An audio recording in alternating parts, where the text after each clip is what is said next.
Hey there everybody, me Tommy here. In this video I'm going to tell you all about my thoughts on money, what it means to me, how I keep track of it every month on my worksheet and spreadsheet, and then maybe get into a little philosophizing about what money is and what it means to us and how it might help us accomplish our goals. If any of that sounds interesting, kick back and watch this video. Shh. I don't want to touch the steering wheel! Also, allow me to preface this video with, this is not financial advice. This is just a bunch of words coming from a guy that likes to post singing videos of himself on YouTube. Anyways, so what prompted me to think about money? Well, my dreams and goals. I figured if I'm going to build an energy efficient straw bale house, which is what I really want to do, I'm probably going to need a bit of money to do that. Because of this, I was very prompted to keep track of my financial numbers so that I could keep track of my progress towards my goal. After reading 2 books by my homeboys, Robert and Dave, I began to kind of see this financial path. Dave Ramsey's Total Money Makeover gave me the tools that I need to approach different areas of my financial life, including emergency fund, debt, and investing. Robert Kiyosaki's Rich Dad, Poor Dad gave me the tools that I need to think about investing and the different areas of investing, which are stocks, businesses, real estate, and crypto, in my opinion, as well as the idea of a monthly analysis of the finances, which I think is vitally important. And I'll get into that here in a little bit. I highly recommend these books together as they provide a pretty dynamic approach on finances. I will put those titles down there in the description.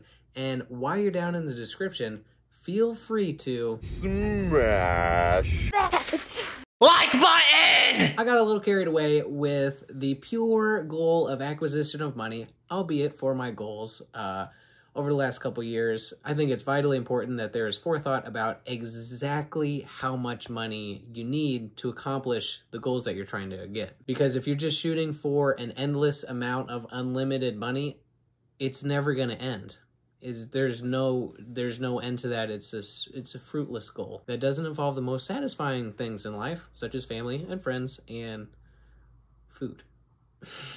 That's just my opinion. In that time period of hyper-focus on money, though, I did pick up a couple golden nuggets. The 2 main nuggets that I've seen across a lot of books and YouTube channels are these. There's an acute awareness of numbers, especially calculated monthly. These people have also given themselves too many reasons for the importance of their personal success. They've related their goals to what they do day in, day out to acquire the money that they need to finish these goals. So let's just get right into it. What do I do to be aware of my financial life? What are the methods to my magic? I keep track of my income, expenses, assets, and liabilities for my personal life and for my businesses, all on a cute piece of paper. Robert Kiyosaki has a similar template that he suggests, and I've kind of drawn these to suit me and my needs. As you can see, there's 4 categories: income, expenses, assets, liabilities. Income is how much money you make. Expenses is how much money you spend. Assets are things that you have that continuously bring value to you. And liabilities are things that continuously take value out of you, like debt and extra cars. Here on the bottom of the worksheet, I have space for general comments as well as some calculated numbers. And on the back side, I have spaces for comments on specifically investing and businesses. These comment sections are where I write goals, experiences, and feelings about the outlook of businesses or investments each month. Throughout the month, I write down to the nearest dollar, rounded up, in my digital notepad every time I spend money. If I go to Aldi's and I spend $27.50 on groceries, I write $28 under my grocery tab. I use Google Keep because I can access it across all my devices, my phone, tablet, and computer, and other computers. With these notes, I can color code it, archive it, label it. I really like Google Keep. I might make a video about it. Comment down below if you want to hear a video about my notes. I'll even maybe show you some extra notes if you like and subscribe and comment. The categories of my expenses change periodically, but I've fallen into these that suit me pretty well for now. I think it's important to differentiate groceries and eating out, as there's a substantial difference sometimes and worthy of your awareness. At the end of the month, I add all these babies up, which is typically a pretty fun mental math exercise if I don't use a calculator, and then I enter them onto the spreadsheet. Here is my Excel spreadsheet that helps me keep track of all the little numbers so that I can crunch them into the 2 bigger numbers. The two biggest calculations that I do here are total expenses and percent invested. I add these into the worksheet, which I have spots for. So that's the download on my monthly finances. Basically, I fill out this little worksheet with the help of this spreadsheet. And don't worry, I will link both of those down in the description below if you smash the like button! So that's the download of how I calculate my numbers. To quickly sum up, I write down my income and expenses on my digital notepad, and then I transfer them into my spreadsheet, and then I write it on my worksheet. From there, I calculate percent of income invested. I fill in my assets and liabilities. The last number to crunch is net worth, which is usually assets minus debt. And then I take a few minutes to write all my thoughts down in the comment sections. And bam, that's it. Honestly, it really doesn't take that long to do, other than writing down expenses on my way from the cash register or the Amazon checkout line on my way to the car or couch. The worksheet and spreadsheet takes about an hour and a half to 2 hours to do each month. I always do this as close to the first of every month, calculating the previous month's spending. This time also gives me a chance to pay bills and pay rent because I have all my accounts open usually. Since I've been doing this for about 2 years, I can now pull up some really fun graphs about my habits and where I spend all my money. Here are groceries, eating out, and fun over 2021. So that is the how. And now about the why.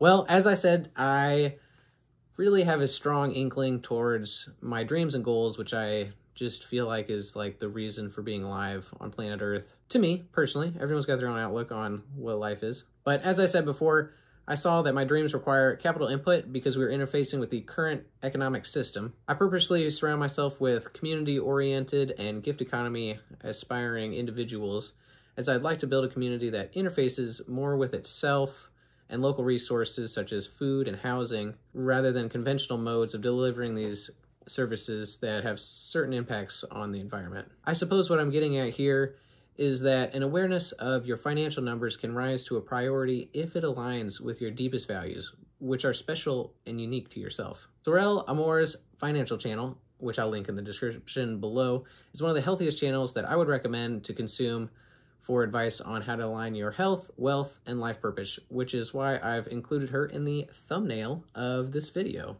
In one of her videos, she describes a practice of hers in which she writes down 100 reasons to be financially free on one side of a piece of paper, and then 100 reasons that being financially not free sucks and holds her back from her dreams and goals. This exercise creates a piece of paper that you can always draw back to and think about with every little purchase that you make. Not that you have to be completely anal about everything that you do, but it does kind of get at that every purchase that you make either aids in your well-being, is neutral, or perhaps holds you back from achieving what you want to achieve. I think it's important to have relevancy towards your values in your actions.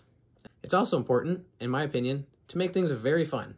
With this worksheet, I've clearly gamified my finances. It's a scorecard that I've made, and it's a game towards my goals. I loved the grind of RuneScape. I very much enjoyed seeing my progress over time and being aware of my setbacks and how I might be able to recover from those. In keeping track of my scorecard, I can remember all the lessons that I've learned about how I interact with the world.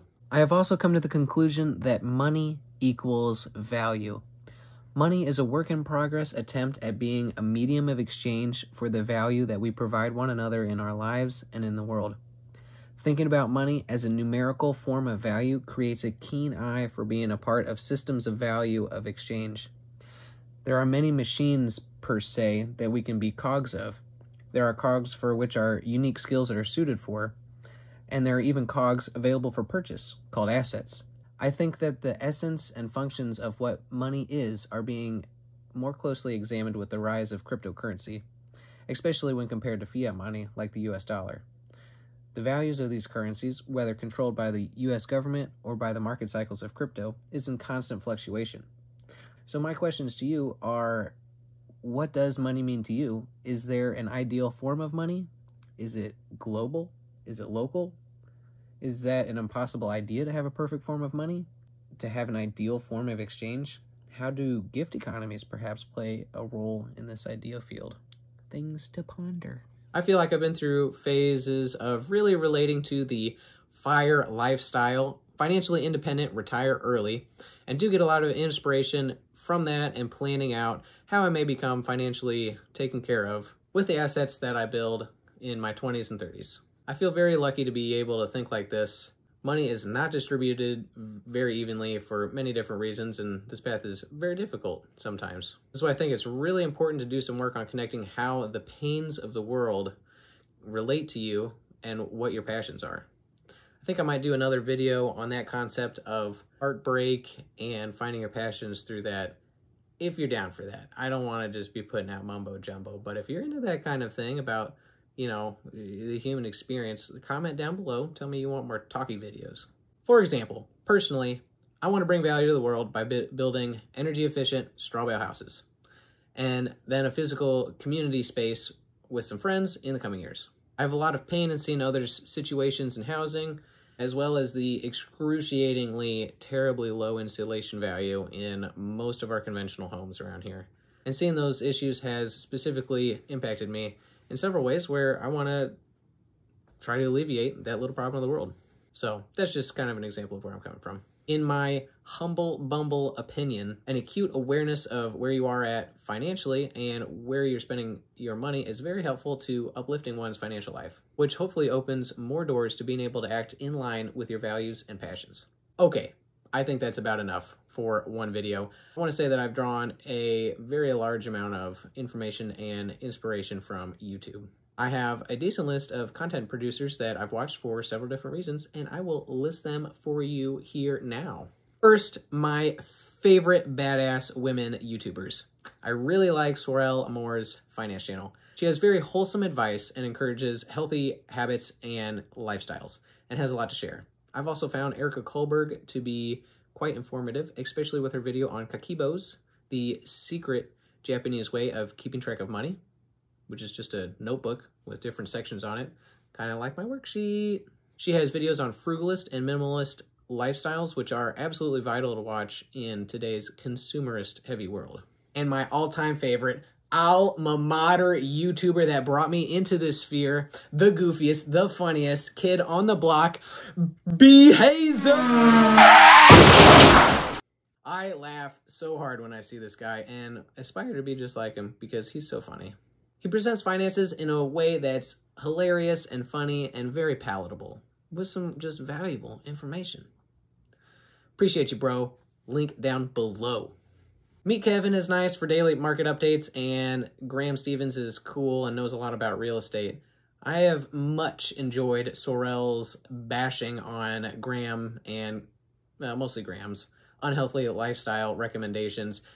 Sorelle highly advocates for you to maintain your health, and that is a valuable thing to invest and spend money in.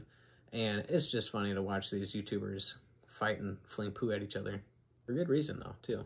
If you are pretty nerdy and like trading card games, and you want to get an idea of how to spend your first $1,000 that you save, check out my boy, Andrei. He is goofy and speaks like a true Russian. And finally, don't forget my gift for you. Down in the description, you can find a link to all the worksheets and spreadsheets that I've mentioned here, as well as links to all those awesome YouTubers. Hope you're having a wholesome, healthy day. Peace.